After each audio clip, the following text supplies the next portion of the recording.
A plane flew over Albany yesterday, flying a banner that read, "Cuomo's gotta go." Closer to ground, politicians from State House colleagues to President Biden have weighed in, adding to the mounting pressure on New York Governor Cuomo over multiple allegations of sexual harassment and of assault. If the investigation confirms the claims of the women, should he resign? Yes, I think he probably end up being prosecuted, too. Because of these allegations, the governor has lost the confidence of his governing partners and of many New Yorkers, and he should step down. I think the governor should resign because, again, there's just so many allegations. Cuomo was first publicly accused of harassment in December when a former aide, Lindsey Boylan, tweeted that she was, quote, harassed about her looks for years. In February, Boylan posted a lengthy essay that accused the governor of kissing her unsolicited and without warning at his Manhattan office. That was in 2018. And a few days later, another former aide, Charlotte Bennett, told the New York Times that Cuomo frequently asked her about her sex life, including once asking her if she had ever had sex with older men, which she interpreted as clear overtures to a sexual relationship. In the days after Bennett came forward, the state's Attorney General, Letitia James, announced an investigation. And in the following days, more women came forward with similar claims, accusing the governor of touching them inappropriately and making sexualized comments. And a week ago, the Times Union of Albany reported new allegations from an unidentified staffer who said Cuomo aggressively groped her after she had been summoned to the governor's mansion late last year. After that report came out, several state lawmakers opened an impeachment inquiry, and Albany police confirmed they had been notified of the allegation. Cuomo staunchly denied the groping allegations, and as for the rest, here's what he had to say in a recent press conference. I now understand that I acted in a way that made people feel uncomfortable. It was unintentional, and I truly and deeply apologize for it. I'm not going to resign. Adamantly holding on to power amidst the scandal, and another, the governor who was celebrated for his leadership in the early days of the pandemic, faces another investigation. This one for undercounting the number of COVID deaths in the state's nursing homes. A piece out this week from New York Magazine delves into the workplace that fostered all this. It details what one staffer described as, quote, total toxic masculine bullshit that disguises a very poorly run place. I'm joined now by its author, Rebecca Traister, a writer at large for New York Magazine and a columnist for its offshoot, The Cut. She's also the author of a terrific book, Good and Mad, The Revolutionary Power of Women's Anger. Rebecca, it's good to see you again. It's good to see you, Jim. So he's a bullying, lying, sexually harassing pal and boss, and as I said a minute ago, as you said, a source of venal toxicity. So do we know all this and choose to ignore it, or do we just buy what he was selling, that he was, I guess as you put it most recently, America's governor? I think that to some extent, much of his approach to politics, including the bullying, the yelling, the aggression, to some degree, corruption. One of his closest aides is in prison right now on corruption charges. All this was known. But we have a long model in the United States for a certain kind of particularly, white patriarchal power. We are comfortable and have normalized an approach to politics that we know the description of. It's hard-knuckled politics.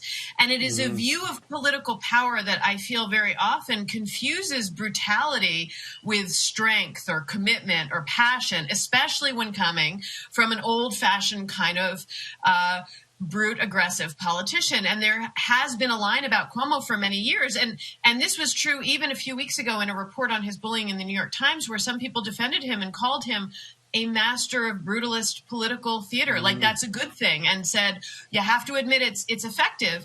And part of what I found when I was reporting this piece is that really there is a lot of false myth-making around the effectiveness of this kind of aggressive bullying approach to leadership.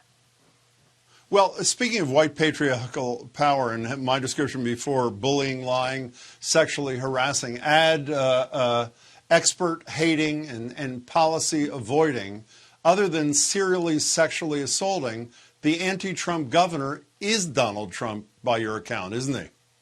Yeah, I mean, there are a lot of commonalities. Many people observed that to me as I was reporting the piece.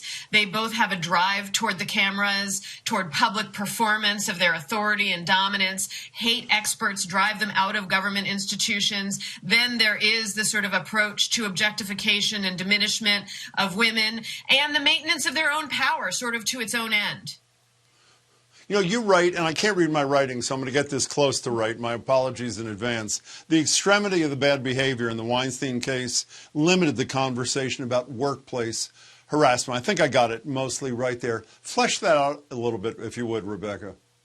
Yeah, in recent years, in the wake of the Harvey Weinstein reporting on his serial violent sexual predation and the hashtag #MeToo movement that followed, we did get much better at understanding how sexual harassment is a form of systemic discrimination and workplace misconduct and harm. But we sometimes weren't great about broadening our understanding of workplace misconduct and power abuse within workplaces. And I think that this story is, and the story of Andrew Cuomo, and to some extent Harvey Weinstein, who even before he was accused of sexual assault, was known, like Cuomo, as a big bully, as somebody who screamed and threw things and attacked people. I myself was present for Harvey Weinstein doing that when I was a young reporter, and it was just normalized, again, like Cuomo. Well, that's just Harvey being Harvey. That's just Andrew being Andrew. And there's this attitude that that's what power looks like and how it acts. That's just a powerful man being powerful. And because we've normalized those kinds of power abuses and connected them to notions of being effective or being great at your job or top in your industry, what have been obscured is a lot of harm, a lot of discrimination, a lot of objectification, and a lot of bad work in the case of Andrew Cuomo, bad governance.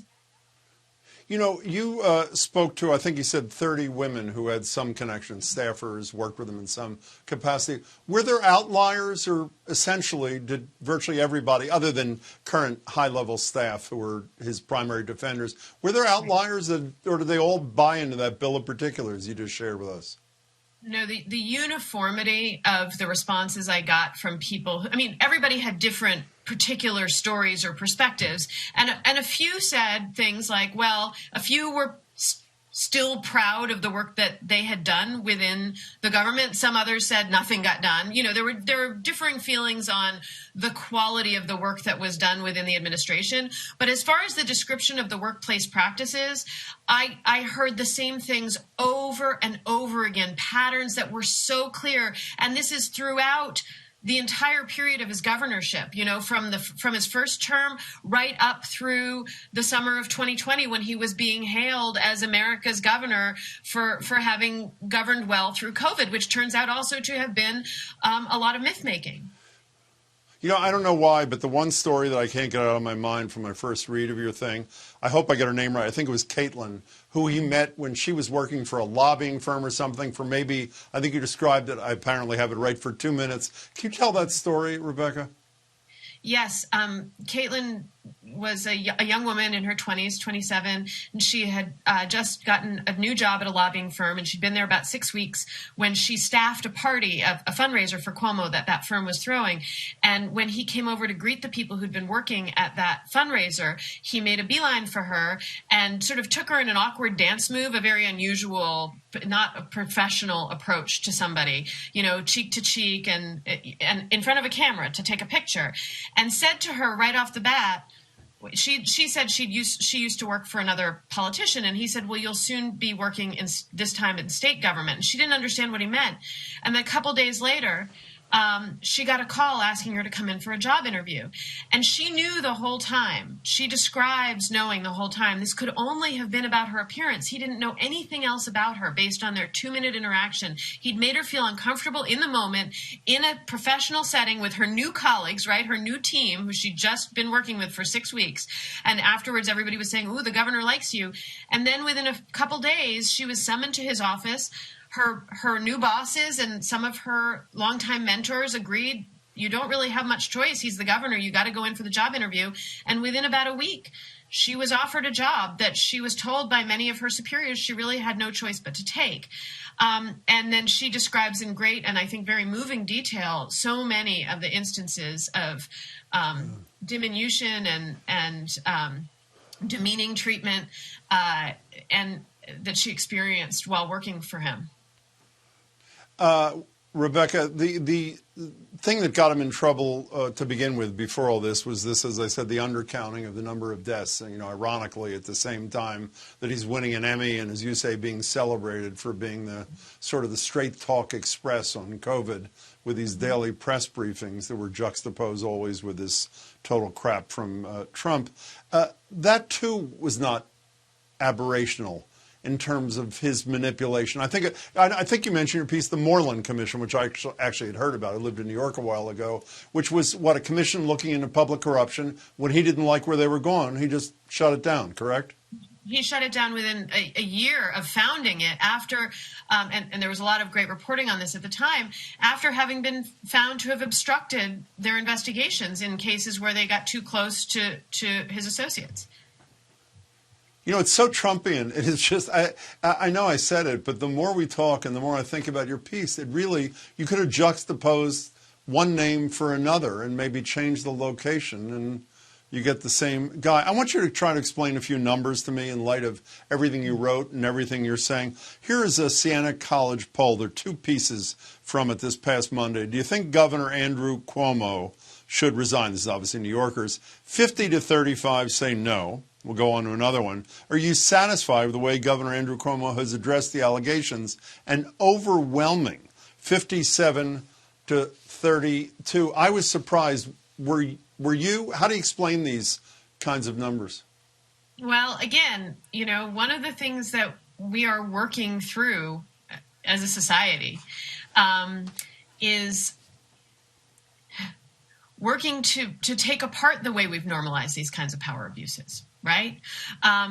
It really matters, this thing we spoke about at the beginning of this conversation, that the fact that he was a cruel bully has been public for a long time, and that we have had these narratives in place over generations and centuries that tell us, especially when it is a powerful patriarchal white man who comes from a powerful family. Remember, he is a three-term governor whose father was a three-term governor, widely beloved, though he too was his style was very aggressive.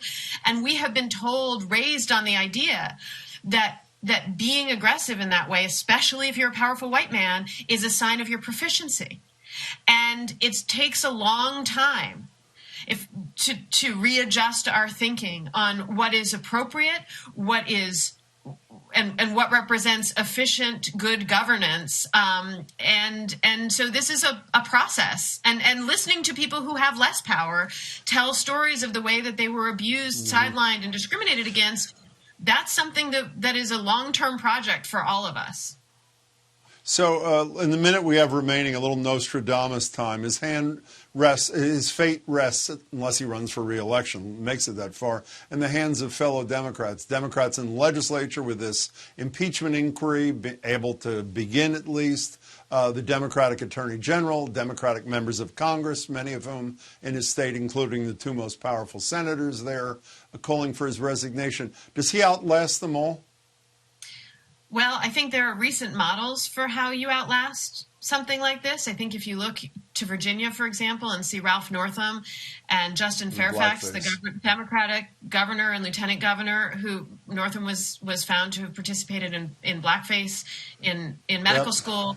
Fairfax was accused by two women on the record of sexual assault, and they just held on to their office. They stayed. Fairfax is currently running for governor in Virginia. And that too is a Trumpian approach, right? Trump just stayed in power.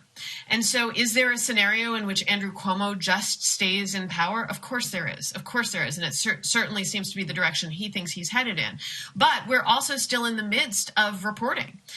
We're still reading accounts from people who are just coming forward. He has created such a culture of fear that actually persuading people to come and tell their stories is a very long process. And so I think there may be more that we learn in coming weeks and days. And, voters and his fellow Democrats are going to digest the stories that they are reading and hearing about on the news in different ways. And I can't offer a Nostradamus prediction about what's going to happen, but I certainly don't think it's a given that he's going anywhere. Rebecca Traister, it's really good to see you. Thanks so much for your work. Thank you.